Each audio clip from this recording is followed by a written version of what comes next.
I had just gotten into my first Broadway show, Apple Tree, and I heard about the Improv, where you could go and stand up, and I felt I had been seasoned at Second City after having been 14 months there. I used to take a tape recorder, a 20-pound Wallen sack, and go down 44th Street from the Schubert Theater to the improvisation. The improvisation wasn't just a pure open mic. Bud Friedman, the owner, and his wife Silva, they wanted they wanted professionals to get up.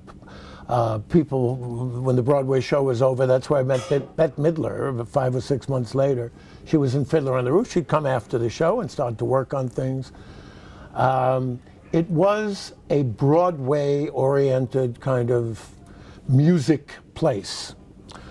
Although that when I got there, there was a comedian who was holding court, who was the latest sensation there.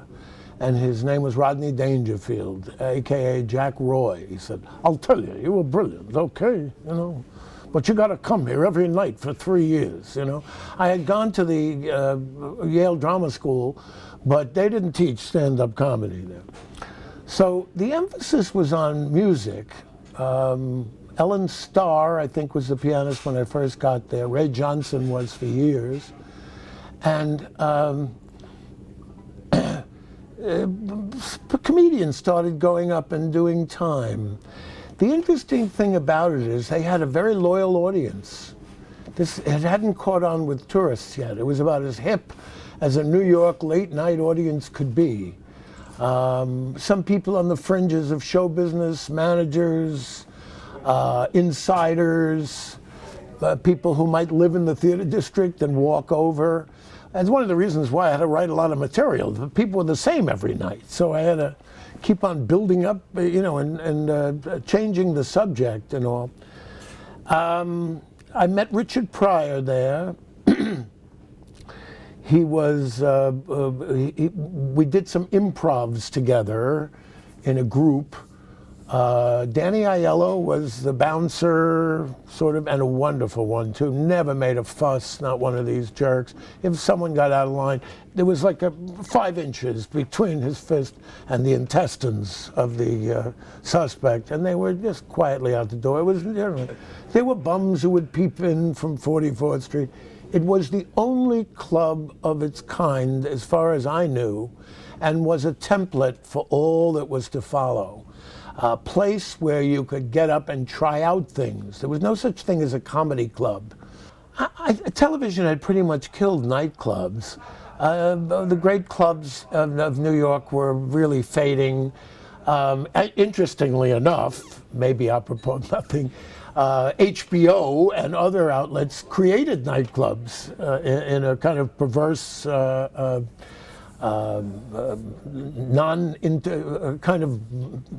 non-intuitive way. That is that HBO, I did the first HBO ever, comedy became an entity.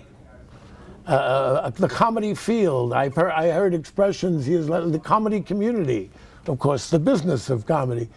And A&E at the Improv and things like that, certainly HBO was the original, helped to create a whole new industry, that is comedy clubs.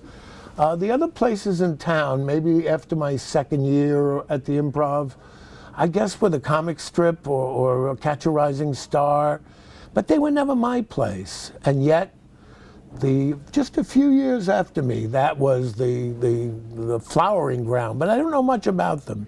The Improv had wonderful aura about it that was at one and the same time steeped in the old-fashioned inside club, almost like Greenwich Village uptown, and yet strains of modernity, some new stuff would come in. Lily Tomlin came up from downtown, and Vaughn Meader, who had been such a tremendous hit, would sit at the piano depressed, but there was these interesting elements. Depressed because President Kennedy died, and he was a one-trick pony, I also I wrote about this, David Fry, who was possibly the greatest technical impressionist I ever saw, and I saw him at the Improv. He was in tears when Bobby Kennedy was shot, saying, I know, I'm sorry he got killed, but it was one of my best voices. This was self-interest. Rodney was the king there. There was no money exchanged. As far as I know, Rodney would get a free wine anytime he wanted or whatever he wanted from Bud. And myself, he would never charge me. And Bette Midler, who Bud and his wife were starting to manage, no money was ever exchanged hands. It was pure experience. Getting up, the pianist was paid. Some brought their charts and put them up there. But there was a kind of esprit de corps in that you began to root for someone working on something. I remember Bette Midler they'll be coming around the mountain. She'll be coming around the mountain when she comes. Up tempo, down tempo, jazz waltz, Latin, working on things. And when you see something new, you talked about it. It was a kind of melange of, there was a cream and there was other people hoping to make it. There were people who would never make it. And you could see it forming every day. You could see. It was a modest, good business. The food was not, 4 stars, but it was satisfying, and especially late at night. And there were people who attached themselves emotionally to people's rising stars. You'd see a regular coming in, he had favorites.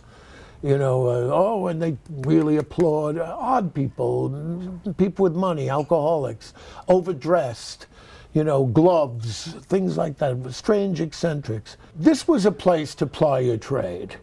If you were a cabaret singer or you had Broadway aspirations. There was no college for cabaret entertainment, it's what they called it. William Morris had the cabaret department, nightclubs, or Broadway.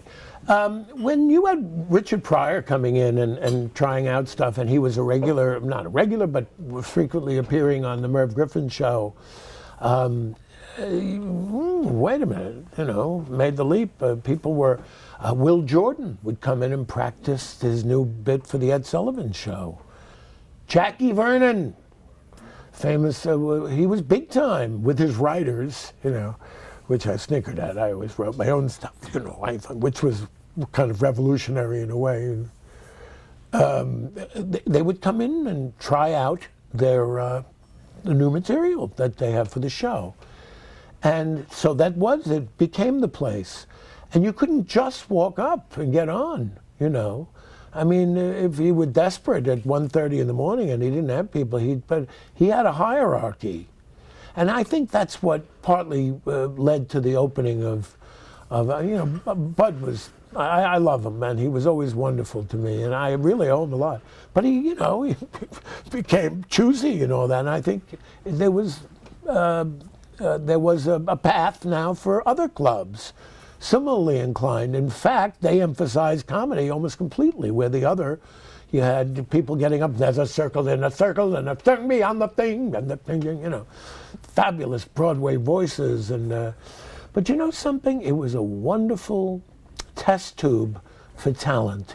It was, there was a guy named Caesar Peters. He was an incredibly handsome African-American guy, about 6'6", and handsome, and he would sing songs from the Nervous set, and college boys are writing, beautiful voice, but really didn't have it, and his pitch was a little, and people would stop and listen for about 35 seconds. Then they'd start talking and ordering and this.